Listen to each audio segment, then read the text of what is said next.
Hola, buenos días, buenas tardes también para el cambio así de la hora. Bienvenidos a todos y todas a esta nueva conexión con personas expertas, a esta experiencia TIC para la que hoy contamos con Manuela Battaglini. Buenos días, Manuela. Buenos días, ¿qué tal estás, Gemma? Encantada de estar aquí. Nosotros también estamos encantados de tenerte con nosotros y bueno, antes de comenzar. Primero voy a recordarle a todas las personas que normalmente asisten a la conexión con personas expertas que tenemos en Zoom habilitado el chat para que cualquier persona, cuando pues se le ocurra alguna pregunta mientras que Manuela y yo vamos conversando, la pueda dejar y así poder trasladársela al final de la conversación. Entonces, tenerlo presente porque cualquier cosa que se os ocurra, pues la podéis ir comentando y la iremos recogiendo. Antes de darle contexto a la conexión, quiero presentaros el currículum, la trayectoria y el bagaje profesional de Manuela. Manuela es especialista en marketing digital estratégico, es abogada y es investigadora de la ética de la inteligencia artificial en la democracia dentro de Governance, ¿no? Que estudia el impacto de los procesos de la toma de decisiones automatizadas y la elaboración de perfiles personales en nuestra sociedad, ¿no? Muy enfocado todo Sí, al sí. proceso democrático. Es directora ejecutiva de Transparent Internet, que es una consultora con la que ella y su equipo han trabajado con distintas administraciones públicas y organizaciones privadas, ayudándoles a que sus sistemas de inteligencia artificial, esto después lo iremos desgranando y lo iremos viendo, sean más éticos, más transparentes y más fiables. Ella también formó parte de un grupo de expertos designados por el gobierno español para redactar la Carta de Derechos Digitales, de la que hablaremos luego, donde también dirigió el grupo de consideraciones éticas. Esta carta es una guía para futuros proyectos legislativos y para políticas públicas más justas en España. Entonces, después comentaremos un poco más detenidamente todo esto. El contexto de realizar esta conexión con personas expertas con Manuela tiene que ver con la transformación digital, ya os adelantamos que es la primera pregunta que tenemos para ella. Esta transformación digital pues, es un proceso en la que todos como sociedad estamos inmersos y todos estos cambios, todos estos avances de los que estamos siendo tanto espectadores como protagonistas, pues a veces son difíciles de comprender. Y el impacto tecnológico en nuestras vidas, pues sabemos que es patente, pero muchas veces pues parece que no somos conscientes de las repercusiones que tiene tanto en nuestro presente como en nuestro futuro, sobre todo en relación a nuestros derechos digitales, que eso es algo que muchas veces no tenemos en la cabeza. La evolución de la inteligencia artificial también, por ejemplo, suena para muchas personas todavía como algo de ciencia ficción y no se reflexiona sobre el verdadero poder de estas tecnologías en decisiones que también son trascendentales para nuestras vidas. Por eso tenemos a Manuela con nosotros, para hablar con ella sobre estas cuestiones y para que nos aterrice y nos aclare su visión sobre el impacto de la tecnología digital en nuestras vidas. Así que sin más comienzo a lanzarles las preguntas, que tengo una batería de preguntas bastante amplia para ella.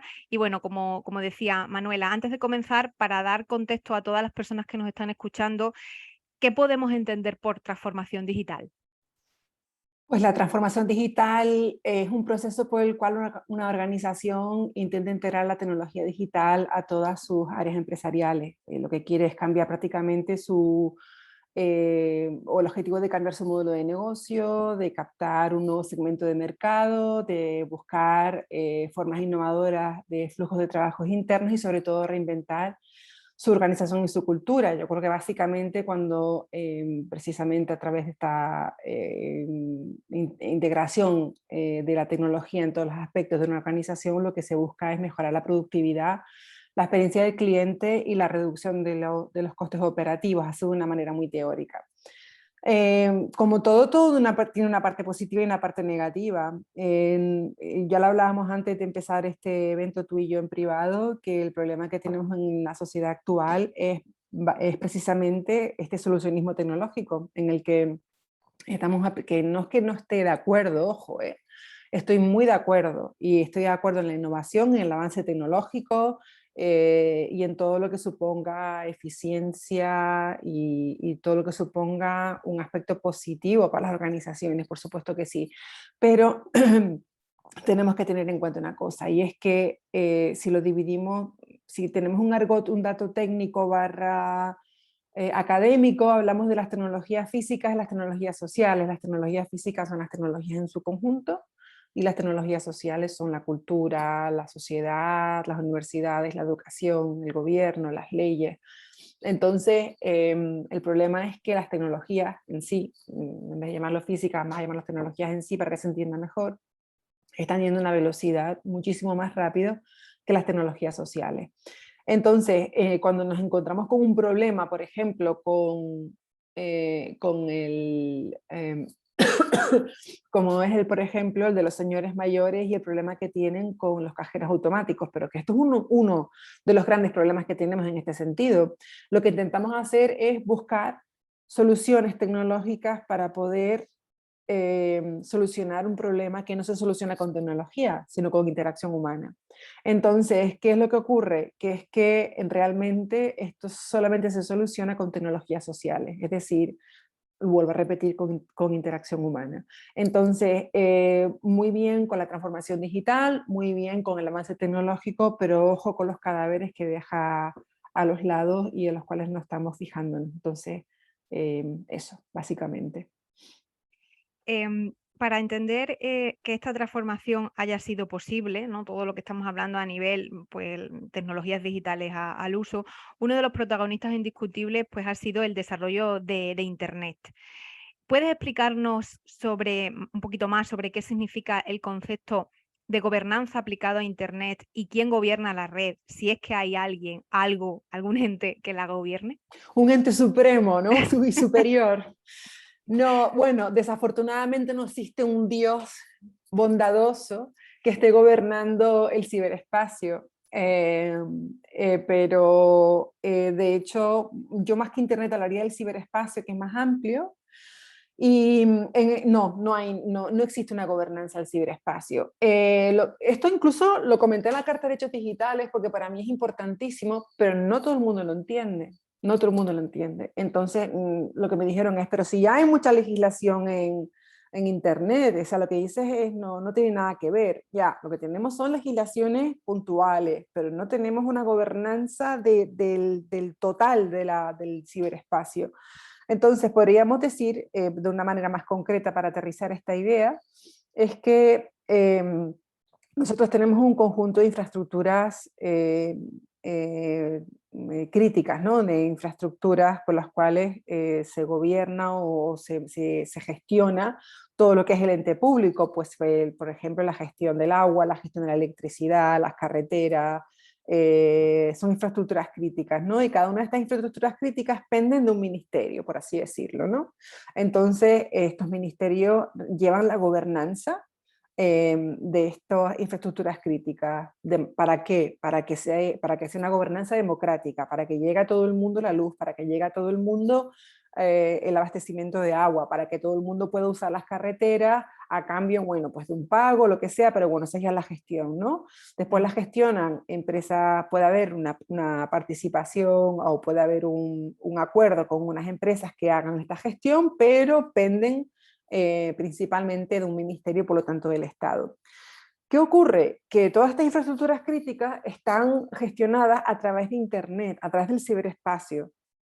Pero el ciberespacio en sí, que es una infraestructura crítica, no pende ni de ningún ministerio y por lo tanto tampoco del Estado, sino que está gobernada por ahora mismo gigantes tecnológicos que son los que están condicionando a las instituciones y al Estado para que hagan lo que ellos quieran que se haga.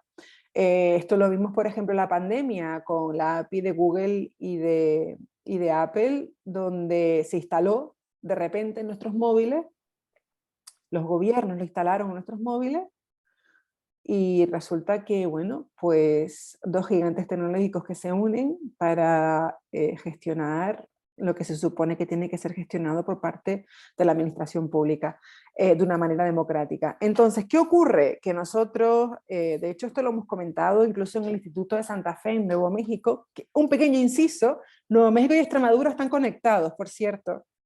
Ahí están las acequias y toda la historia, y la gente de Nuevo México se va a Extremadura porque incluso físicamente, o sea, de paisajísticamente, se parecen mucho. O sea que eso ponerlo Genial, genial. un Pues paréntesis. no lo sabía, vamos a investigarlo. Investígalo, porque fueron creo que los conquistadores extremeños los que fueron a Nuevo México. Bueno, en Nuevo México precisamente, en Santa Fe, está el Instituto de Nuevo México, el Instituto de Santa Fe, que es el mejor instituto del mundo en que fueron incluso fundado por premios Nobel, es decir, poca broma con este instituto. Entonces, es donde se investiga acerca de los sistemas complejos. Ujú. Donde Sting, que es mi marido, es uno de los investigadores externos del Instituto de Santa Fe y es por eso que vamos todos los años. Pues precisamente es un sitio donde perfecto para poder desarrollar cualquier tipo de pensamiento, de idea, porque la colaboración constante es una máxima dentro del instituto. Entonces estuvimos hablando con diferentes investigadores acerca de la gobernanza democrática del ciberespacio. Algunos de ellos incluso se molestaron, pero esto siempre es buena señal, porque cuando alguien no entiende algo o cuando alguien lo ve como y reacciona mal, yo me lo tomo como esta es la vía para seguir, porque si todo el mundo dice, ay, qué interesante, sí, sí, totalmente de acuerdo, entonces es que todo le suena como muy familiar y no es nada nuevo, ¿no? Entonces, estuvimos hablando y es verdad que el concepto de ciberespacio es eminentemente amplio, pero hablando con físicos, porque yo lo he hablado también con juristas y alguno me ha dicho, pero ¿qué está hablando usted si esto es algo demasiado grande, si esto es imposible? Aparte que el ciberespacio es infinito. Y entonces los físicos me dicen, quien diga eso es que no tiene ni idea de física y quien diga eso es que no sabe ni lo que es el ciberespacio. Por supuesto que no es infinito. El ciberespacio, todo lo que son las conexiones, o sea, también se realizan a través de cables físicos que van, Ujú. bueno, cables submarinos, no submarinos, etcétera, etcétera. Entonces la gestión de esa parte física del ciberespacio se puede hacer perfectamente. Obviamente esto es como si dijéramos un proyecto de vida. Esto es como el Reglamento General de Protección de Datos, que esto fue en un principio un proyecto de vida, donde hace falta muchos años para que esto evolucione. Entonces nosotros estamos escribiendo un artículo, un paper, donde estamos hablando acerca de la gobernanza democrática del ciberespacio, donde lo estamos relacionando o cómo debe ser esta gestión, pues a través, hablamos de la doctrina del fideicomiso público, que sería Public Trust Doctrine, que sería en inglés, que es una importante y antigua fuente de derecho para combatir el abuso de recursos comunes, que es lo que decíamos, ¿no? Que el Estado, eh, la esencia de esta doctrina es que ciertos recursos son demasiado importantes para el bien común, para el uso común, como para que esté bajo el dominio de entes privados, como serían los gigantes tecnológicos ahora mismo, y por lo tanto deben pertenecer al público. Entonces, en las democracias occidentales modernas, el Estado normalmente posee los bienes públicos como fiduciario. Entonces, por ejemplo, es como cuando tenemos, hay una serie de por ejemplo, un terreno determinado donde el Estado lo que hace, bueno, esto es bien público, no se puede construir, no se puede hacer nada, pero por ejemplo vamos a gestionar de manera que pasa una carretera y es el propio Estado el que lo gestiona de esa manera. Entonces el Estado no posee el título legal de propiedad, sino que lo protege en fideicomiso, en el mejor interés del público, y los ciudadanos o sus representantes pueden tener derecho a solicitar la intervención de los tribunales en caso de que lo esté gestionando de una manera pues, negativa. Entonces, ¿qué ocurre? También, ya hablando de cómo tenemos que gestionar y abordar este problema, que a veces los nuevos problemas requieren nuevas formas de pensar, incluidas nuevas formas en las que nos comunicamos sobre los problemas. Y es por eso que nosotros hemos pensado que esta doctrina, que tenemos que seguir investigando para poder no enfrentar, sino comparar los sistemas de la Commonwealth y el derecho constitucional para saber cómo, tanto en Estados Unidos como en Europa, cómo se podría desarrollar una doctrina del género. Claro, porque al final estamos viendo que todo el tema de la legislación, sobre todo con la parte que vamos a abordar ahora, que es la inteligencia artificial, es muy disperso porque no hay nada global que englobe todo y que, claro, por ejemplo, yo ahora pienso, ¿no? La manera de gestionar las técnicas de inteligencia artificial y todos los procesos en Estados Unidos no tiene nada que ver cómo se hace en Europa y tampoco cómo se hace en Asia. Entonces es todo como, y al final todo nos repercute a nosotros como sociedad y como Pero ciudadanía, ¿no? eso es por una razón, y es porque, se hago la comparativa entre Estados Unidos y Europa, es porque nos regimos por valores totalmente distintos. En Europa se rigen, en América se rigen por la libertad, tanto individual como colectiva, con lo cual creo que es un mal uso de la palabra en Europa de libertad, porque ese principio, ese valor no es precisamente el que impera en Europa. Entonces, ¿qué significa? Que la libertad, tanto individual como colectiva, en el mundo tanto online como offline, sobre todo en el online. Por eso hay tanto, como si dijéramos, libertad, libertinaje, lo llamaría yo, a la hora de gestionar toda la información. En Europa nos regimos por la dignidad del ser humano. Entonces, el parámetro a seguir, a comparar si algo es bueno o malo, es si preserva o no la dignidad del ser humano. Entonces, al fin y al cabo, todas las leyes de protección de datos y toda la nueva regulación que ha salido ahora, el marco regulatorio de la Unión Europea, precisamente lo que hace como fin principal es preservar la dignidad del ser humano y los derechos fundamentales, que eso contrasta con la libertad americana. Genial, pues esa puntualización sí que es muy interesante porque al final pues nosotros estamos dentro de otros parámetros que parece que siempre cuando hablamos de tecnológica y de grandes tecnológicas pues estamos viendo siempre desde el punto de vista de un país pues que al final a nosotros dentro de la legislación que vivimos pues no tiene mucho que ver. Voy a aprovechar, Manuela, por no cambiar de tercio porque hay una pregunta que tiene que ver con lo que estamos hablando ahora mismo de Jesús Bermejo que dice... buenas tardes, de acuerdo con que no hay un ente superior que gobierne Internet, esto lo hablábamos antes, ¿no puede ser que la gobernanza esté definida por cada uno de los que usamos la red? Que todos tengamos parte de responsabilidad de lo que es Internet. Eso es como un poco su pregunta, reflexión. Bueno, eso es otra vez, bueno, eso es otra vez, me resuena, que es una españolización del término resonate en inglés, me suena a ¿cómo lo diría? Sin que suene una respuesta, pero me suena más a un término más neoliberal, en el sentido de cada uno es responsable de lo que hace, ¿no?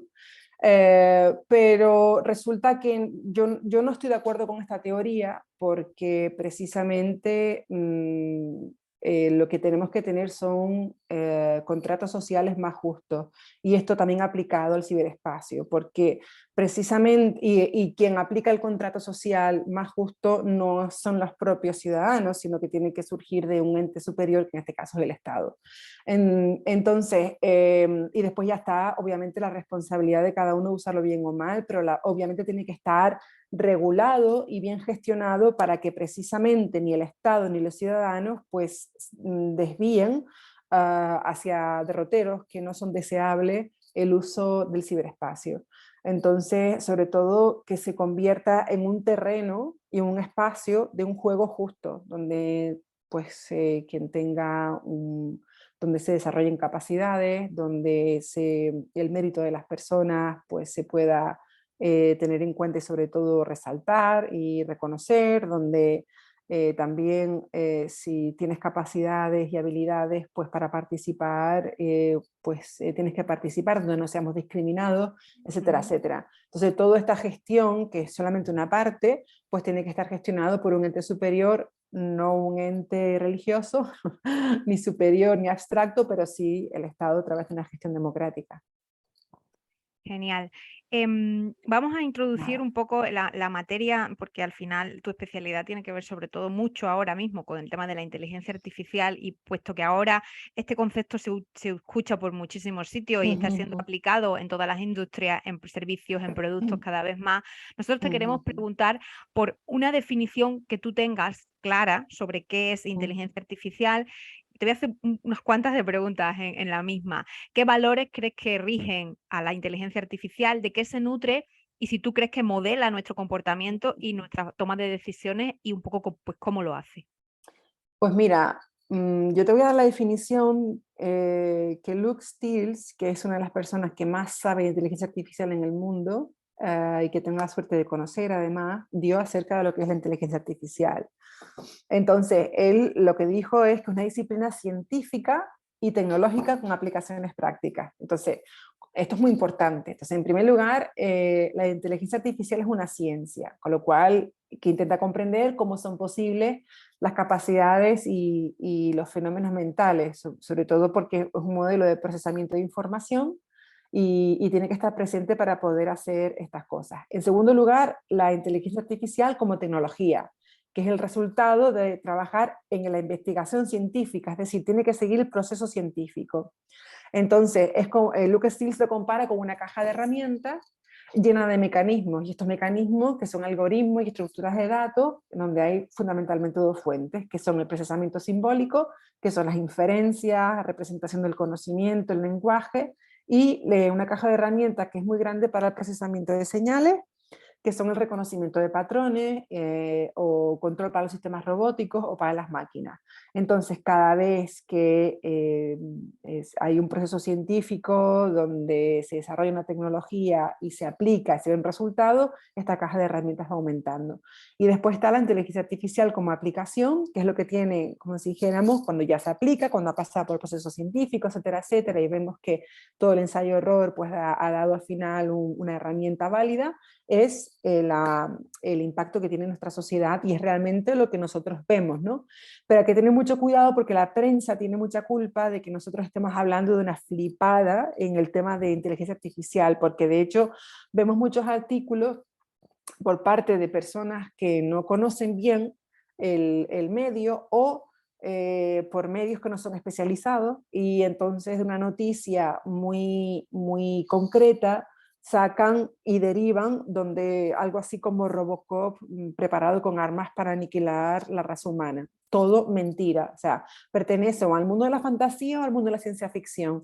Y lo que hay que tener en cuenta, hay que tener mucho cuidado, sobre todo cuando leemos todas estas cosas que nos pueden fascinar y que son muy fáciles de reproducir y son muy fáciles de retuitear y son muy fáciles de contar en nuestro almuerzo de los domingos con la familia, decir vamos a morir todos, como hablábamos antes, son muy fáciles de replicar. Hay que tener mucho cuidado y sobre todo ver cuáles son las fuentes, quién realmente lo está contando. Si te lo cuenta un científico y investigador, te puedo asegurar que va a ser muy par con palabras y sobre todo te va a contar algo que no te va a fascinar tanto. Lo siento.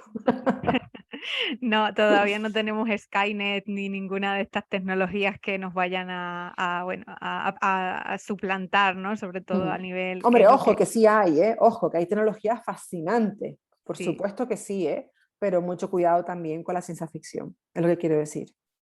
Estupendo, pues nos quedamos con ese punto de vista porque al final es un poco aterrizar lo que es pues todos los conceptos estos que, como decíamos antes, muchas veces pues parece que son mucho más de lo que realmente después a nivel práctico pues como son.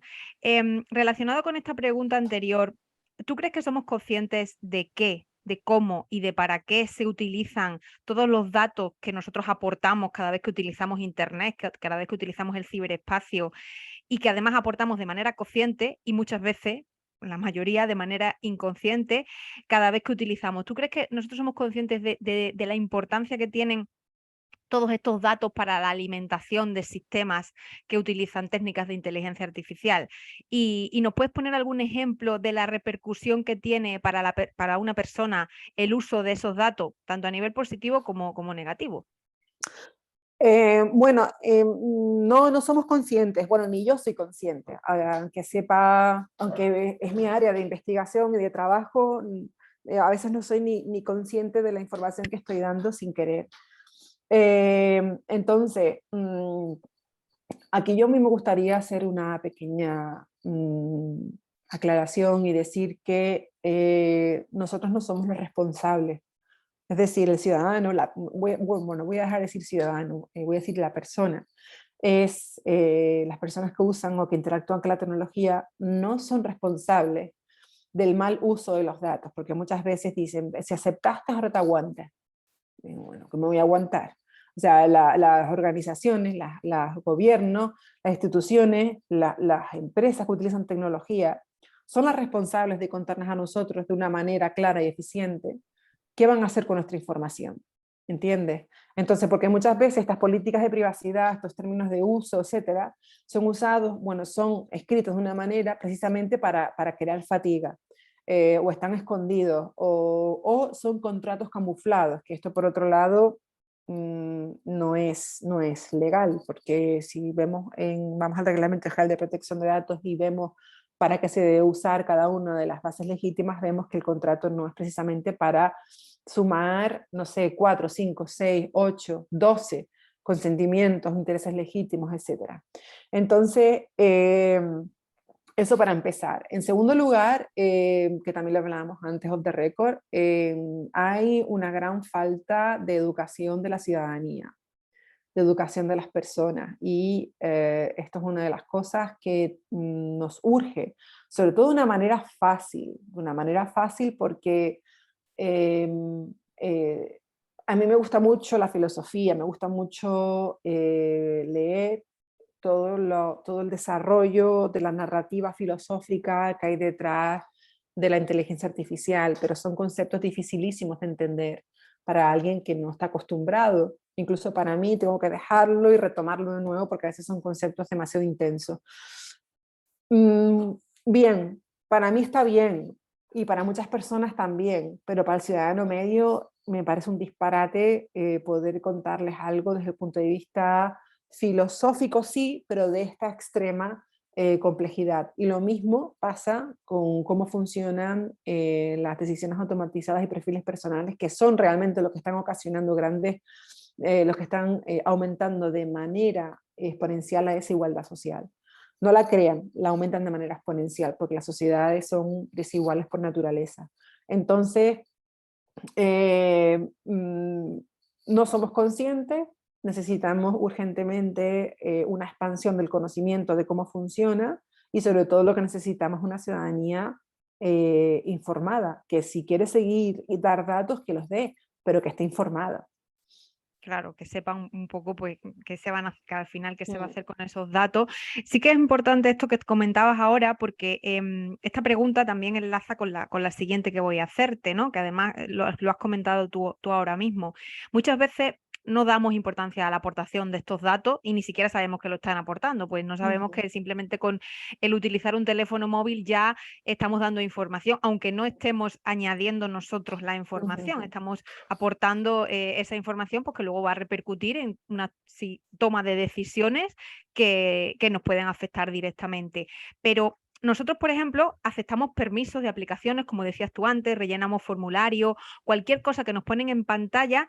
Primero, no la leemos, pero es verdad que muchas veces no la leemos por esto que comentas tú, porque es tediosísimo leerlo, porque no te enteras absolutamente de nada de lo que pone y porque al final son, pues como, no sé, páginas y páginas de aceptar y que, pues incluso cuando todavía te lo has leído varias veces, tampoco acabas de entender qué te están diciendo. Entonces, ujú.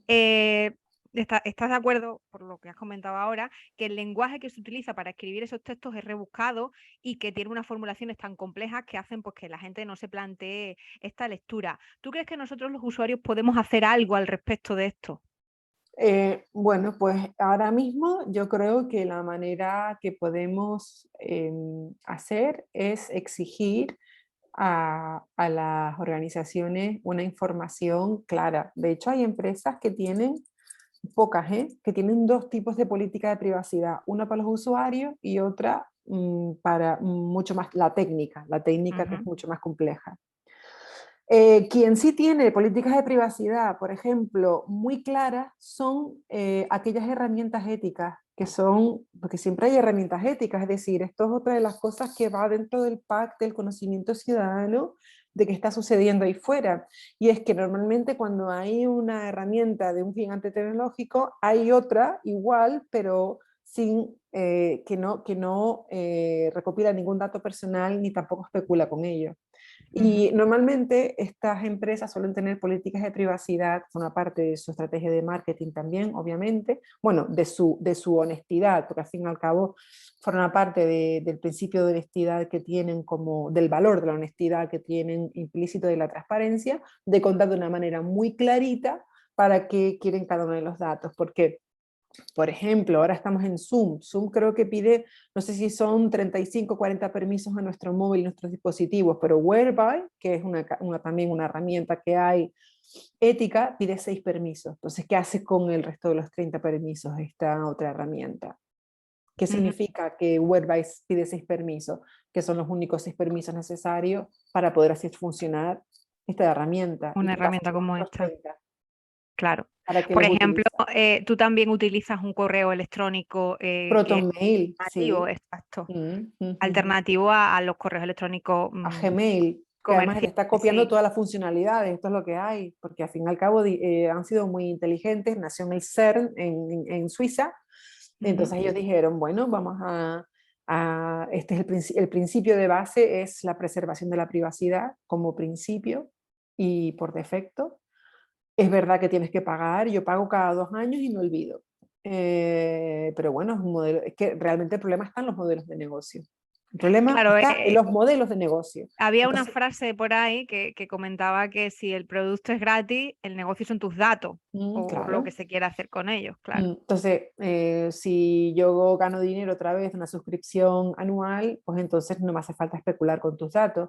Y a partir de ahí, pues vas desarrollando más productos bueno, es una empresa que creo que tiene 7 años, todavía es muy joven y tiene mucho recorrido, pero ya está dando muchísimo que hablar. Ujú. ProtonMail me refiero, después está Whereby, después está Matomo.org en vez de Google Analytics, no sé, hay muchas herramientas.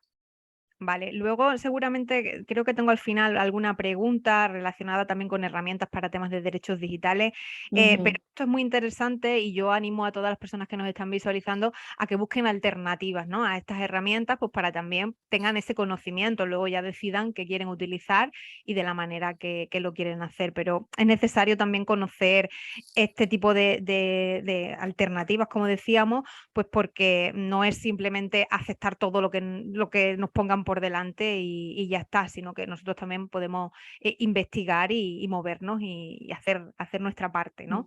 Aquí, Bueno, perdona, Gemma, aquí una pregunta que dice, buenos días desde Aldea Moret, José sí. Manuel, ¿sí? Bueno, soy un poco, bueno, no tímida, digo José Manuel, pero no digo apellidos, pues preservar la privacidad de la persona. Ujú. Buenos días de tal, nos gustaría preguntar si el correo electrónico es peligroso.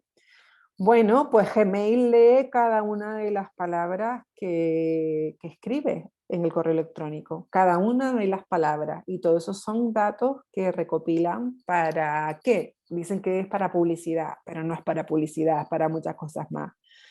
De buen apellido puedes decirlo.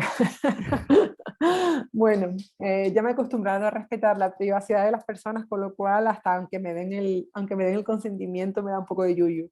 Bueno, lo que quería decir era eso, ¿no? Entonces, tenemos ese gran problema desde ese punto de vista, con lo cual tenemos a grandes actores que están escuchando todas las conversaciones, desde la parte que compra y la parte que vende. Entonces, toda esa enorme, desde todos los recursos inimaginables, ¿no? Entonces, toda esa información obviamente es utilizada, ellos dicen que es publicidad, pero en realidad se denomina manipulación. Entonces, toda esta información además es vendida. Ellos dicen que es publicidad, vuelvo a repetir, pero es vendida a actores como Donald Trump, es vendida a Putin, es vendida a cualquier gigante del retail, no tiene por qué ser otro gigante tecnológico, Procter Gamble, Unilever, IKEA, Zara, todas estas tienen toda esa información, la compran porque ellos lo venden y entonces también nos manipulan de una manera más, menos sutil, pero nos manipulan. A su vez ellos también piden información, como cuando vamos a Zara, su código postal, digo, bueno, ni hablar. No le pienso a mi código postal porque además, y le digo no, y la dependiente se me enfadó, digo, bueno, le voy a explicar por qué no se lo voy a dar. Entonces le expliqué el por qué, entre otras cosas porque el código postal, es decir, la localización de las personas, uno de los datos que más son más precios, o sea, más valor tienen, ¿no? Ujú. Porque según donde, tu código postal se pueden inferir, se pueden llegar a muchas conclusiones, cuál es tu raza, cuál es tu poder adquisitivo, en qué barrio te sueles mover, bueno, pues todo esto, que es lo que hablábamos antes de cuál es el impacto social de dar toda esta información, ¿no? Al final también los móviles pues mandan una media de 2000 veces diarias cuál es tu posición geográfica. Entonces se lo mandan a todas las aplicaciones que tenemos. Estas aplicaciones, como son gratis, lo que hacen es que venden toda esa información a vampiros tecnológicos de datos, que lo que hacen es formar a su vez perfiles de tu persona, que a su vez venden a bancos, a aseguradoras, a reclutadores de personal, a gobierno y también a retailers, etcétera, etcétera, etcétera. Entonces, después te extraña cuando, o que no te extrañe cuando si viviendo en un barrio de poder adquisitivo medio bajo te suben la prima de seguro. ¿Pero por qué? Bueno, porque usted vive en un barrio que se supone que tiene más posibilidades de sufrir un accidente, de que le rompan el coche, de que le roben, de ser atracado, etcétera, etcétera. Entonces, pues discriminación eh, por situación geográfica, ni más ni menos. Esto es Pues gracias. uno de los ejemplos. Y en Holanda hubo un caso terrorífico donde se hizo rellenar, sobre todo, como siempre, a inmigrantes y a personas que no eran de raza blanca, rellenar una serie de documentos para pedir ayudas de guarderías para los niños. Entonces el documento era tan sumamente farragoso que al final un algoritmo decidió que todas estas personas, o muchas de estas personas, estaban cometiendo fraude. Entonces, había un funcionario, pero el funcionario lo que hacía era ratificar lo que el algoritmo decía. Entonces, este racismo institucional es peligrosísimo también, ¿no? Ojo, que no solamente es algoritmo, sino también el racismo institucional. Entonces, de manera que cuando se le llegaba la carta, cuando llegaba la carta a estas pobres personas diciendo que tenían que devolver miles de euros, 40.000 euros, 50.000 euros porque habían estafado al gobierno o a la administración holandesa, pues bueno, hay gente que terminó en la calle, sin casa, algunos se suicidaron y esto pues al final hizo que el gobierno en peso dimitiera, pero había siempre un plan, como siempre, un plan maquiavélico, porque se volvieron a presentar a las elecciones 4 meses más tarde y volvieron a salir los mismos. Entonces, al final no hubo quien haya pagado los platos rotos. Es verdad que ha habido les tuvieron que pagar una cantidad de dinero, pero el deterioro emocional y los problemas mentales no se solucionan de una manera tan fácil. Es decir, con un cheque, ¿entiendes? Hay Entonces, consecuencias que no hay son consecuencias que son ya. irreparables. Entonces, Exacto. matrimonios rotos, un auténtico desastre. Entonces, y fue la propia administración. Entonces, esto Ujú. es otro de los impactos negativos de las decisiones automatizadas y perfiles personales que no están bien, como si dijéramos, gestionadas o supervisadas por un ser humano, obviamente no sesgado. Qué difícil Ujú. todo, ¿no? Que es Qué difícil. complicado, sí, porque al final Sí, luego también entran los sesgos de las propias personas. claro. El caso de que una persona también pueda encargarse de esto, porque es verdad, Manuela, que cada vez hay más algoritmos en procesos de administraciones públicas y de empresas que tienen que ver con decisiones que luego nos afectan directamente, como estás comentando ahora, la parte de los seguros, si te sube o te baja, la parte de temas financieros, la Ujú. parte de ayudas, bonos sociales. En España hay muchas administraciones públicas que tienen algoritmos incorporados y la ciudadanía esto no lo conoce. No, no lo conoce y están conversaciones en Consejo de Europa diciendo, pero vamos a ver, ¿esto realmente es una buena idea o no es una buena idea? Porque esto puede ir en contra del Estado de Derecho y otra vez la dignidad humana vuelve a salir a flote. ¿Eso está preserva o no la dignidad humana? ¿Preserva la libertad del ciudadano, su autonomía? ¿Aporta al bien común? Son las grandes 4 preguntas que nos tenemos que hacer en todos los procesos tecnológicos de decisiones automatizadas de perfiles personales. Entonces, y es sobre todo necesario y proporcional. Entonces, la gran pregunta es, vamos a ver, un algoritmo de decisión automatizada, o sea, de machine learning que toma una decisión automatizada, es que vamos a ver, cuando hablan de la transparencia, nunca será transparente, porque hay un proceso en el cual tiene un Ujú. aprendizaje, que son Claro. algoritmos de aprendizaje automático, que aprenden de manera automática, la palabra lo dice. O sea, que da un salto cualitativo inexplicable. Entonces nunca será transparente del todo. Pero ahora lo que no nos podemos permitir como administración pública es tomar una decisión administrativa, o sea, que esta decisión sea algorítmica y que venga el ciudadano y que le pregunte, pero oiga, ¿y usted por qué no me dio permiso para cualquier Ujú. cosa? Pues a mí no me pregunta nada, que fue un algoritmo, vamos a ver.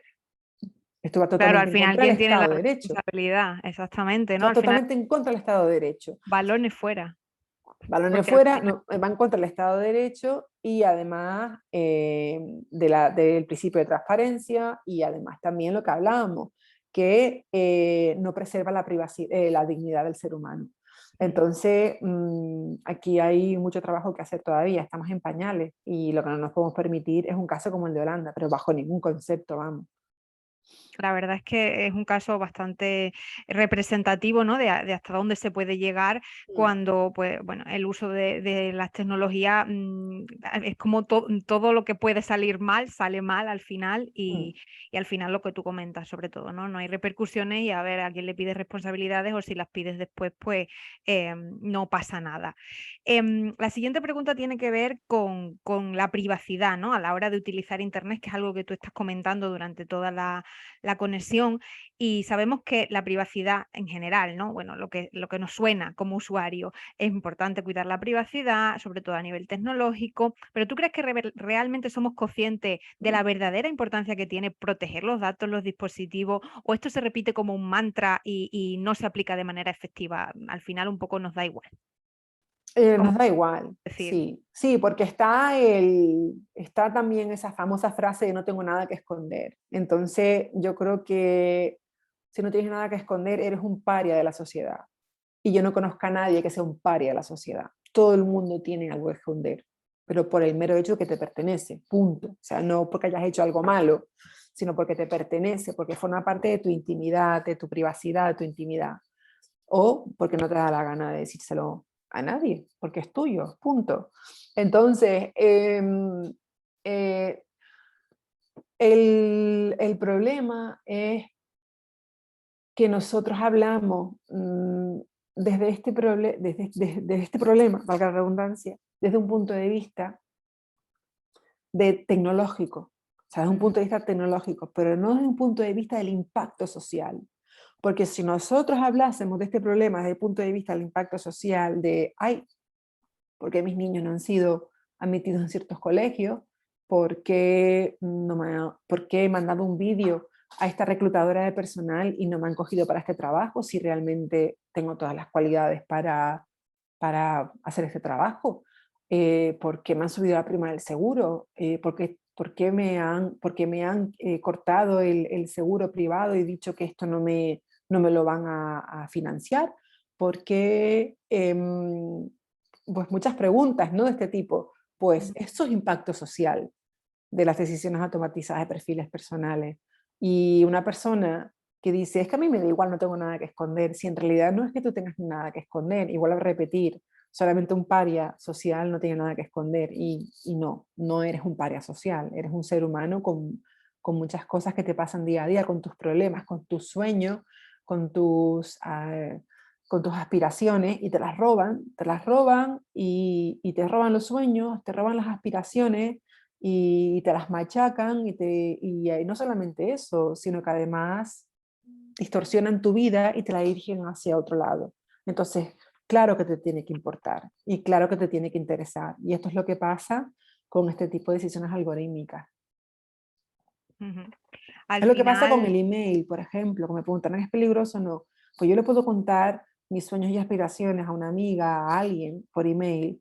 Pues todo esto es secretamente cogido, utilizado. robado, Claro, robado, no es para perjudicarte directamente, pero sí que eso alimenta otro tipo de procesos y otro tipo de... alimenta fines comerciales Exacto. de quien chupa esa información. Y le importa tres pitos si tú mañana estás durmiendo en la calle.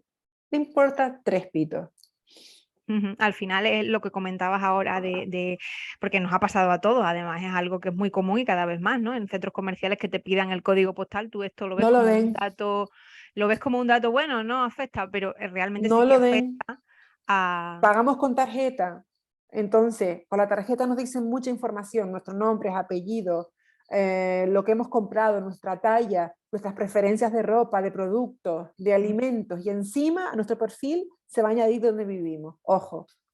Sí, al final es un poco reflexionar sobre todo esto que estás comentando, Manuela, que es apasionante porque te comentaba antes, estás haciendo una visión muy global desde abajo, ¿no? Desde lo más mínimo hasta dónde puedes llegar, y creo que esto es muy útil para todas las personas Me que nos están alegro. viendo, para que pues se entienda un poco cuál es la proyección de todo esto. En todo lo que estamos hablando emerge este concepto del que vamos a hablar ahora, que a mí me parece muy, muy interesante, que es el de los derechos digitales. ¿Puedes comentarnos en qué consisten estos derechos? Y después también ya te sigo preguntando si tú crees que se respetan. Bueno, ya esto ya lo estamos viendo, sobre todo por las grandes tecnológicas que utilizan, de las que nosotros somos todos pues, usuarios, y cómo podemos velar por estos derechos digitales. Es decir, qué son, si se respetan y cómo podemos velar por ellos. Bueno, la Carta de Derechos Digitales no tiene, como si dijéramos, rango legal. Entonces, significa que no son derechos que ahora mismo podemos llevar a tribunales o denunciar que se están socavando porque no tiene rango legal, sino que servirán precisamente de inspiración al legislador en el futuro para que sean aprobados o desarrollados. Eso para empezar. En segundo lugar, los derechos digitales. Bueno, pues estamos dentro de un ecosistema digital, un ecosistema distinto, donde precisamente todo lo que ocurre en el mundo analógico, en el mundo offline, ocurre en el mundo online, en el mundo digital. Y tenemos que estar totalmente protegidos legalmente para que no nos coja desprevenidos, ¿no? Entonces aquí hay una pequeña comparación un poco para que todo el mundo sea consciente de lo que ocurre, ¿no? Entonces, en el mundo, vamos a llamarlo analógico, para no utilizar palabras que no son españoles, en el mundo analógico, imagínense que hay una tropa de gente fuera de tu casa que está mirando por la ventana, que tienes las ventanas abiertas, y van cogiendo notas de todo lo que hace.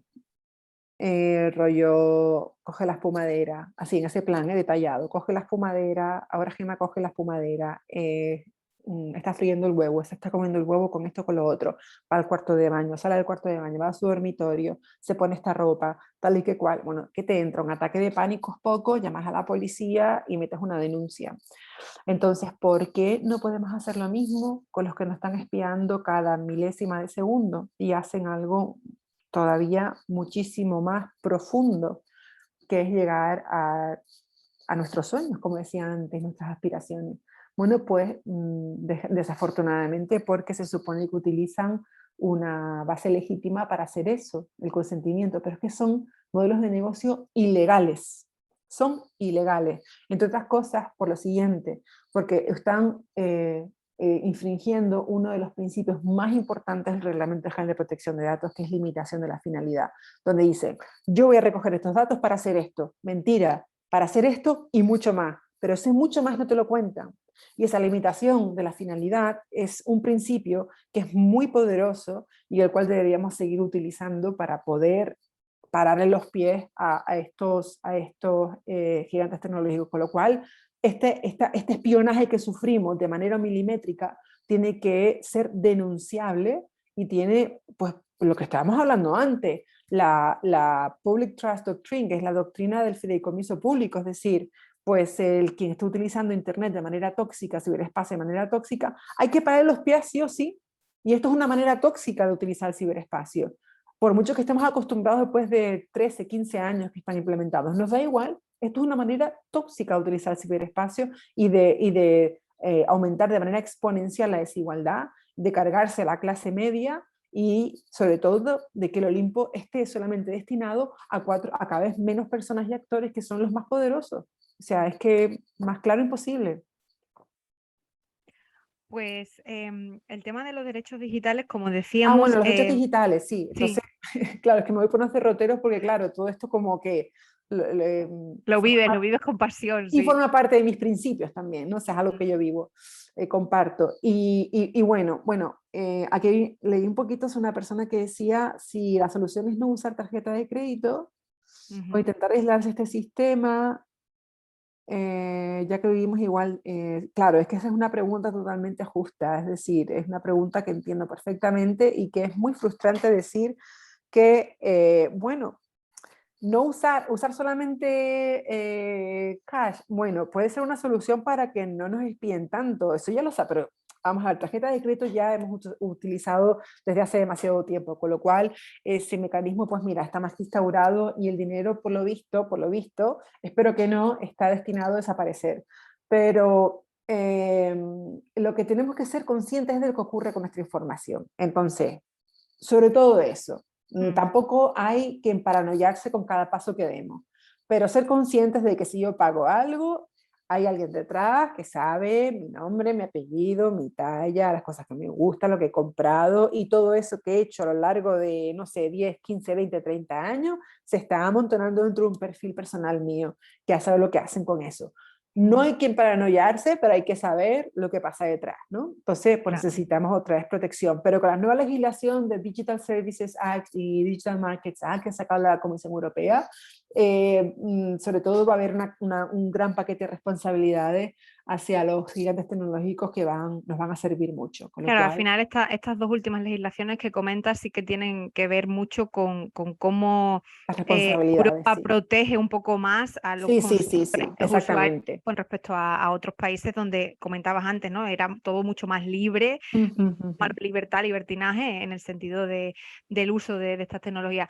La pregunta de Cristina, yo creo que esto hay que verlo todo de una manera responsable, ¿no? Yo como solución no me puedo aislar del sistema porque vivo Claro. dentro de él al final, pero sí que puedo saber y conocer y entender dentro de las capacidades y posibilidades de cada uno, ¿no? Cómo funciona todo y simplemente después pues tomar yo mis propias decisiones, ¿no? Yo si ya sé que Gmail pues lee y espía mis conversaciones, pues ya yo soy responsable de saber para qué utilizo la red, ¿no? Al final es un poco todo cuestión de información, de tener esas claves, Y creo yo. utilizar Microsoft Teams o Google Workspace en la educación, que yo también estoy muy involucrada con ese tema. Como yo no tengo hijos, pero como a nuestros menores los están espiando desde temprana edad. Mucho ojo con eso.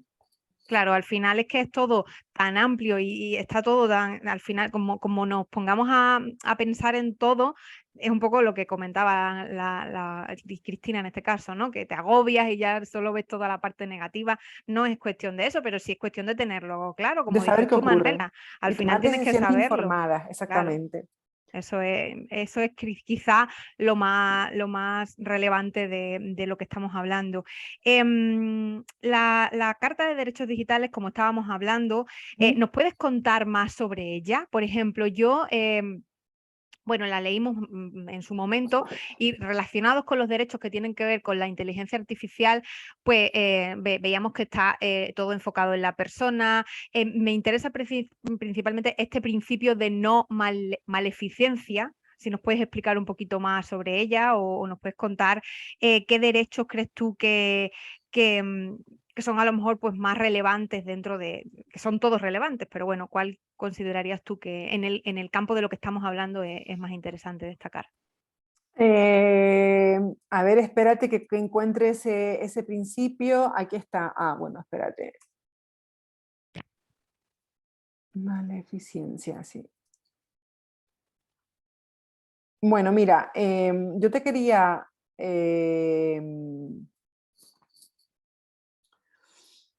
sí, el de beneficencia y no maleficencia, se extrajo sobre todo de los principios que estableció Floridi, el filósofo de Oxford, acerca de los principios que tenían que rodear el desarrollo de la tecnología, donde ponía beneficencia, no maleficencia, Ujú. que fue Carissa Bellis precisamente, que es profesora en Oxford, la que los propuso como los 4 principios. Nosotros incluimos más. Y como un dato, ¿por qué pusimos principio de beneficencia y no maleficencia y no los pusimos por separado? Porque la beneficencia en España, hay legislación incluso alrededor de este término, está más en... perdón que se me cruzan los idiomas. y me quedo preocupes. sin palabras, más relacionada con la caridad, Claro, ¿no? sí, la Hay, beneficencia se exacto, relaciona con, sí, el concepto es ese, ¿no? El que más se conoce. con la caridad. En cambio, Floridi lo desarrolló como el hacer el bien, ¿no? El no hacer el mal. Y no Ujú. maleficencia, no hacer el mal, de una manera muy simplista. Entonces los unimos precisamente para que beneficencia no estuviese dentro del ordenamiento jurídico español relacionado con la caridad. Creo que también un principio muy importante, que es el primero de todos, que esto fue el principio, bueno, básicamente el de la persona, que es la centralidad del ser humano. Entonces, es muy importante, entre otras cosas, porque si aquí ponemos que la persona, el ser humano, es el centro y sujeto de los derechos fundamentales, tanto en el entorno físico como en el digital y tanto en las tecnologías actuales como en las venideras, entonces de aquí, como si dijéramos, nos quitamos de un plumazo que sea los robots, por así decirlo, o las personas como si dijéramos, que no sean humanas, por así decirlo, que sean el sujeto de los derechos fundamentales. Y aquí pusimos realidades como la ecología, las tecnologías incluidas, en tecnologías convergentes como biológicas de información, nanoescala y cognitivas, etiquetadas todos como la tecnología Bing. Es decir, la tecnología Bing es una manera, estamos en la era Bing, por así decirlo, que son todas las tecnologías, todo el mundo habla de inteligencia artificial y machine learning, pero hay un compendio enorme de otras tecnologías que no se nombran y que están Ujú. obviamente también desarrollándose a una velocidad que tenemos que prestar atención. Y de esta manera lo que hemos hecho ha sido, pues, con las tecnologías Bing, coger todas las tecnologías que se están desarrollando actualmente y directamente decir que el ser humano es el sujeto de los derechos fundamentales y que tienen que ser preservados. Ujú. Otro principio que me parece, bueno, me parecen todos muy importantes, pero el de no exclusión es importantísimo, que fue el que dije antes, el que por libre deseo no acceda al entorno digital no puede ser excluido. O aquella persona que bueno, pues tú imagínate una persona que no tiene la capacidad económica de comprarse un móvil Ujú. última generación y el que tiene, como el mío, por cierto, no se puede bajar ciertas aplicaciones para poder estar en contacto con una empresa determinada, con la administración pública. Pues no se le puede excluir. Tiene que haber Claro. siempre alguien, una interacción, sobre todo la administración pública, una interacción humana que le resuelva a esta persona el problema. Lo mismo pasa con los cajeros automáticos, etcétera, etcétera. Entonces, todos los principios que nosotros incluimos aquí, diríamos, por ejemplo, el principio de acceso a información confiable es un principio por el cual yo luché personalmente para que se incluyese, donde el acceso a la información confiable supone el acceso al código fuente de las plataformas y asegurarse que los distintos grupos de personas estén separados y mezclados. Entonces, de Ujú. manera que la información sea discutida y contrastada. ¿Qué significa esto? Lo que significa es, pues, directamente que las cámaras de eco, todos pertenecemos a cámaras de eco porque nos han incluido los algoritmos en cámaras de eco. Si yo soy de derecha o yo soy de izquierda. Bueno, pues entonces a esta persona la colocamos en la cámara de eco, que es el grupo donde están miles de personas que pertenecen a esta ideología política, y aquí a miles de personas que pertenecen a esta ideología política. Y entonces voy a poner en su timeline noticias que les haga saltar su indignación o que estén súper a favor, es decir, pero que provoquen sentimientos extremos. Siempre Entonces, la polarización, ¿no? siempre la polarización. Esto está provocado algorítmicamente. Entonces, porque lo que necesitan es la interacción constante, ¿no? Mm. Entonces, esto es lo que ha provocado la manipulación, el caldo de cultivo para manipular, el caldo de cultivo de los populismos, el caldo de cultivo de la situación que tenemos ahora.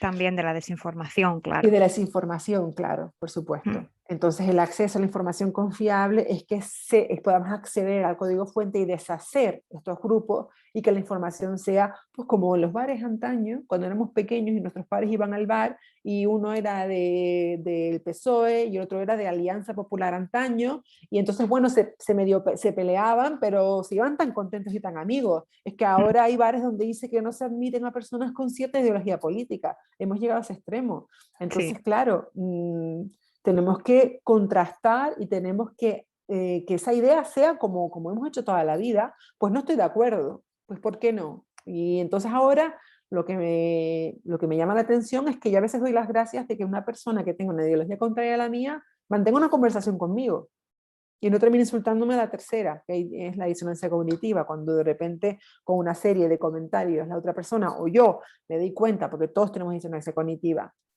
de que, bueno, de los cimientos de todo mi pensamiento, de todas mis creencias empiezan a tambalearse, pues reacciono agresivamente. Es sí. la manera de escapar. Al final eso lo vemos todo a diario, ¿no? En las redes sociales y cada vez con mayor volumen, que al final Sí, es un poco, ya sí. no hay espacio para el debate social ni bueno, al final es lo que comentas, ¿no? Nos Pero dejamos que dar. sepan que esto es objeto de una decisión algorítmica, que estamos manipulados por un algoritmo. Y hay un derecho que me, me, eh, me esforcé mucho por incluirlo. Bueno, hubo muchos derechos que me esforcé y no se incluyeron, Sí, pero hemos dejado de todas maneras, Manuela, mientras que estás localizando este que nos quieres comentar ahora, el enlace a la Carta de Derechos Digitales vale, para sí, que ya las lo vi. personas que no lo conocen pues puedan entrar y lo puedan visualizar porque es muy interesante Sí, su lectura. es verdad, es el derecho, bueno, es el artículo 22, donde es un derecho a un desarrollo tecnológico y un entorno digital sostenible. Yo te digo una cosa, yo creo que lo incluyeron porque no lo entendieron. De hecho, mucha gente me decía, ¿eh? Derecho a reparar, pero ¿qué dices? Pero esto qué derecho más raro. Y yo diciendo, no, no, no, no, esto tiene que ser incluso hasta un derecho fundamental, pero ¿qué dices? ¿Pero de qué estás hablando? Y lo incluyeron. Y yo pensando, bueno, esta gente no sabe lo que significa realmente este derecho y por eso lo incluyeron, cosa que eso jugó a mi favor. Entonces, donde el derecho versa de la siguiente manera, pero solamente voy a leer la primera parte. El desarrollo de la tecnología de los entornos digitales deberá perseguir la sostenibilidad medioambiental y el compromiso con las generaciones futuras, y es por ello que los poderes públicos impulsarán políticas ordenadas a la consecución de tales objetivos con particular atención a la sostenibilidad, durabilidad, reparabilidad y retrocompatibilidad de los dispositivos y sistemas, evitando las políticas de sustitución integral y de la obsolescencia programada. Entonces, ¿qué significa eso? Pues algo importantísimo. Y es que ahora mismo no podemos acceder a los mecanismos de los dispositivos que tenemos tanto en casa como, bueno, electrodomésticos, coches, etc. Antes, cuando se nos rompía un coche, abríamos el capó y teníamos al vecino manitas o lo llevabas al taller y te lo arreglaban. Ujú. Fuese lo que fuese el problema del coche. Electrodoméstico, o lo arreglabas tú en casa o lo llevabas al típico taller donde arreglaban solamente las neveras, solo los tales. Y lo mismo pasaba con los dispositivos móviles, los que teníamos en un principio. Ahora no podemos acceder a su mecanismo, y esto no es ética, es política. O sea, cuando no se puede acceder a los mecanismos de un dispositivo, estamos en el campo de la política, no en el campo de la ética. Entonces, el derecho a reparar es fundamental, porque lo que te dice es que tengas derecho a reparar todos los, vamos a llamar dispositivos para incluir todo, ¿no? Lo que Ujú. tengas, lo que poseas, a repararlo, porque ya no podemos repararlo. Y entonces significa que tenemos que llevarlo a ciertos talleres que además que nos cobran un pastizal, que además te arreglan ciertas cosas, te imponen ciertas cosas y que además manipulan el mecanismo para que dentro de unos años te deje de funcionar y vuelvas a comprar otro. Entonces, esto para la sostenibilidad es fatal, fatal. Es una relación lineal con la naturaleza y no con el medio ambiente y no circular, que es lo que se pretende con el derecho a reparar, que sea circular, que podemos reparar. Y por otro lado, también es para que tengamos nosotros un control de nuestra vida. O sea, nos están controlando la vida. Ahora, por ejemplo, es como, bueno, pues no puedo reparar, es como, ¡guau! Tengo en mi casa la lámpara inteligente que cuando paso esto y lo otro. Vale, muy bien, tú sabes que estos sensores están cogiendo toda la información de tu casa, se la están enviando al fabricante, el fabricante a su vez hace con esto lo que quiere y a su vez puede venderlo a terceros, tú nunca sabes lo que pasa por aquí, pero no solamente eso, sino si se te rompe la lámpara, no vas a poder repararla, la vas a tener que llevar o al fabricante, que te va a cobrar una pasta, o vas a tener que comprar una nueva porque ya no funciona. Entonces el derecho a reparar es importantísimo, porque si no podemos reparar, esto socava la dignidad humana, nos coarta nuestra libertad por completo. Entonces, jugar a mi favor, que no... Al final también es un derecho que está en pleno auge por el tema de la sostenibilidad, ¿no? Estamos hablando tanto Exacto. de la necesidad que hay de sostenibilidad que parece imposible pensar que estas empresas que están todas también con sus políticas abogando por esta sostenibilidad, luego en lo que es la práctica, pues Ah, no lo lleven no, a cabo es todo papel mojado, sí. y no lo vean. Bueno, todo no, ¿eh? Sí que hay empresas que lo llevan a sus últimas consecuencias, pero todavía son muy pocas. Son mínimas. Mm. Toda esta conversación sobre tecnología, sobre derechos digitales, sobre inteligencia artificial, tienen en común la necesidad de aplicar la ética a la tecnología, ¿no? Que es tu campo, Manuela. ¿Qué significa exactamente y qué implica aplicar la ética a la tecnología? Pues aplicar la ética a la tecnología significa acompañar al proceso de desarrollo de una tecnología desde su diseño para poder preservar la libertad, la autonomía, la dignidad del ser humano que aporte al bien común y que además toda esa captación de datos y toda la evolución de la tecnología sea de una manera necesaria y proporcional. Entonces, por ejemplo, cuando la pandemia, te acordarás que todos los gobiernos europeos, bueno, del mundo, muchos gobiernos del mundo, pero yo me voy a limitar a Europa y en concreto a España, sacaron ciertas aplicaciones, no Radar COVID, que por cierto yo participé en el desarrollo del piloto en La Gomera, precisamente para que fuese desde el diseño, para que fuese una herramienta ética, sino las anteriores, ¿no? Que decían que recopilaban información para poder gestionar a través de la aplicación para quitarle trabajo a los sanitarios, ¿no? Entonces, respondiendo a las preguntas y tal, nosotros le escribimos, que ahí saltó todo el boom, eh, una carta al gobierno de España que la publicamos en prensa, donde decían que estamos totalmente de acuerdo con todos los medios tecnológicos que se usaran para poder terminar con la pandemia, pero por favor que respetasen la dignidad del ser humano y sobre todo los principios de necesidad y de proporcionalidad, que son los que sustentan los derechos humanos en territorio europeo. Al igual que la dignidad es que no es un principio en sí, no es un derecho en sí, pero es lo que sustenta, lo que preserva los derechos fundamentales y la paz y justicia en territorio europeo. Entonces es importantísimo por eso. Entonces, tiene que ser necesario y proporcional para que preserve los derechos humanos y sobre todo tiene que preservar la dignidad del ser humano para que preserve, bueno, para que no se convierta en un campo de batalla. Sí, Con al final un tecnologías que poco que sacamos y que nos a saber, sirvan a nosotros, ¿no? No que nosotros sirvamos el a la impacto sea tecnología. positivo, exactamente, y que el ser humano sea el fin y no el medio. Voy a utilizar a las personas para enriquecerme. No, las personas son el fin. El impacto social tiene que ser positivo. Genial. Tengo una última pregunta mía, pero antes de esa no quiero dejar pasar una que nos pusieron en el chat hace un ratito desde Navalmoral de la Mata. Paco comenta que recientemente han escuchado una noticia sobre una empresa que ha puesto de director ejecutivo a una inteligencia artificial. Y él pregunta si podríamos ver en un futuro próximo gobernantes artificiales que ocupen puestos en administraciones tomando decisiones. No, no, Paco, no. no. No hay ni siquiera un no, pero esto no es como un sálvame, no, pero espérate que matizo, no, es un no. Bueno, pues con eso ya sí que es verdad, Manuela, que nos quedamos en ese sentido más tranquilos, pues porque, bueno, al final, pues una decisión, un puesto de esa responsabilidad de forma automatizado, pues no me quiero yo imaginar a qué podría, dónde podría Yo llegar. tampoco. Mi última pregunta es, porque ya no te queremos robar más tiempo, No pasa nada. es ¿cuáles son para ti los principales retos que tenemos que enfrentar como sociedad, como ciudadanía, con este desarrollo tecnológico, con las técnicas de inteligencia artificial, con el aprendizaje automático? ¿Cuáles son esos retos que tenemos por delante?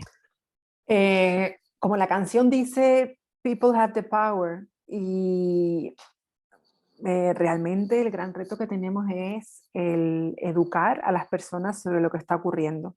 Pero se nos está poniendo cuesta arriba. Eh, bueno, en primer lugar, agradecerte, Gemma, que hayas organizado este tipo de charla, porque esto es una manera de educar a las personas y de hacerles saber qué está ocurriendo, ¿no? Pero esto es una pequeñita porción de lo que está ocurriendo, pero por lo menos sí que es algo básico muy interesante. Para mí, sinceramente, bueno, yo porque estoy metida en este mundo, estoy metida en este mundo precisamente porque uno, mis principios personales coinciden con lo que hago, y en segundo lugar, porque no me es indiferente el dolor ajeno, no me es nada indiferente. Entonces intento hacer todo lo posible para hacer un mundo mejor. Y lo hago a través de mis conocimientos y de mi investigación, y para que las decisiones algorítmicas tengan un impacto positivo en la sociedad y seamos una sociedad mejor, más feliz y más robusta. Entonces, para esto tenemos que conseguir contratos sociales más justos también, donde incluso los psicólogos han descubierto que el ser humano, las personas, lo que no nos interesa tanto la igualdad, nos interesa más la equidad.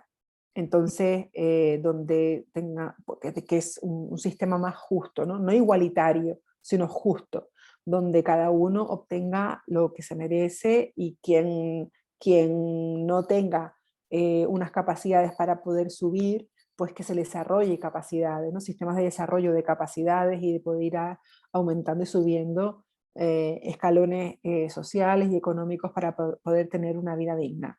Entonces, eh, eso en primer lugar. En segundo lugar, desde el punto de vista de la ciudadanía, no son responsables. Las personas no son responsables de lo que está ocurriendo. Entonces, que no se crean ese falso mito de tú aceptaste las condiciones, ahora apechuga con las consecuencias. Esto es un falso mito, ¿ok? Quienes son responsables son siempre las organizaciones, gobiernos, instituciones y empresas, siempre. Entonces, lo que hay que hacer es, en mi opinión, y esto lo hablamos en el Instituto de Santa Fe, donde Sam, no me acuerdo el apellido, pues me despistada, pero es un economista, un señor que ha estado asesorando a Nelson Mandela, a Obama, a Clinton, o sea, que un señor con una capacidad increíble. Dice, yo también estoy de acuerdo contigo, me dijo, yo creo que esta revolución o evolución, yo prefiero hablar de evolución más que de revolución, esta evolución social va a venir desde abajo, porque de las instituciones no va a venir, eso te lo puedo asegurar. Entonces, por eso necesitamos grandes programas de formación. Yo quiero aportar, esto va a ser un poco de, aquí voy a hablar de mi rollo, que no pretende ser así, pero estoy escribiendo un libro explicando todo lo que supone el impacto social negativo y positivo, dependiendo de cómo utilizamos la tecnología, de las decisiones algorítmicas, pero va destinado a niños tipo de 10, 12 y jóvenes. Va a ser una especie de libro fantástico, es pura fantasía, o sea que para los lectores de ficción le va a venir, los de no ficción, lo siento. Entonces, aquí lo que hago, bueno, pues dos mundos, el mundo donde se utiliza una tecnología o se utiliza otra, gente en peligro, bruja mala, grandes poderosos, y todo eso tiene una correspondencia con el mundo real, pero explicado de una manera que sea muy fácil, con lo cual estoy empollándome mucho a Harry Potter, empollándome mucho la historia interminable, empollándome mucho el libro de fantasía destinado para gente joven, para ver cómo se escribe, y es como que lo entienda hasta un niño de 5 años, con lo cual esto a mí también me está obligando a aterrizar en tierra unos conceptos complicados que tiene que entenderlo todo el mundo. Y bueno, lo acabo de decir, con lo cual esto me obliga a seguir escribiéndolo, y bueno, pues que sirva para quien quiera leerlo de cómo funciona el mundo realmente. Pues nosotros, Manuela, te agradecemos en primer lugar que hayas estado aquí. En segundo lugar, que estés también trabajando por acercar estos conceptos tan a veces abstractos a un lenguaje que la gente pueda entender, y sobre todo que la gente más joven pueda entender, ¿no? Porque al final son los que se van a vivir ya directamente. Nosotros estamos adaptándonos a la vida con este desarrollo tecnológico exponencial, pero los niños, las personas más jóvenes, pues sí que la van a vivir ya, y es importante que desde el principio ellos también entiendan, ¿no? Y lo tengan implementado dentro de su sistema. Yo voy a dejar en el chat Bueno, tu cuenta de... y que serán nuestros futuros gobernantes. Exactamente, por eso al final es todavía más importante, ¿no? Claro, Esta educación. Voy a dejar en el chat para todos tu perfil de Twitter para que te podamos seguir y ver gracias. pues, los avances que estás teniendo en este libro, y cuando lo tengas pues estaremos encantados de leerlo y de ver los resultados. Vale, la próxima vez invítame presencialmente. Pues mira, yo Estoy loca recojo, por Extremadura, una de mis regiones preferidas. Pero me han dicho recogemos el que guante. mucho, que no quieren muchos turistas, pero bueno. Bueno, yo creo que sí, yo vamos, desde mi punto de vista personal, encantada de Es recibir una a tierra todas las preciosa, personas. no, no, no, una tierra maravillosa. O sea, yo cuando llegué a Extremadura por vez primera no daba crédito. Y quiero llevar a Steen también, muchas gracias. Y quiero llevar a Steen también, por supuesto que lo conozca. Y de hecho sus hijos, que son americanos, siempre me dicen, see you in Extremadura, me dicen. Pues ya, ya los tengo en mente. Sí, sí, es que me he recorrido casi toda Extremadura, es que me parece un sitio fascinante. Pues estaremos encantados de recibirte todas las veces que quieras venir, y eres más que bienvenida, así Muchísimas que gracias. a tu disposición. Gracias. Y Manuela, gracias por los comentarios en el chat, muy amable todo el mundo. Muchas gracias. muchas gracias a ti como te decía, por estar disponible, por esta conversación tan apasionante.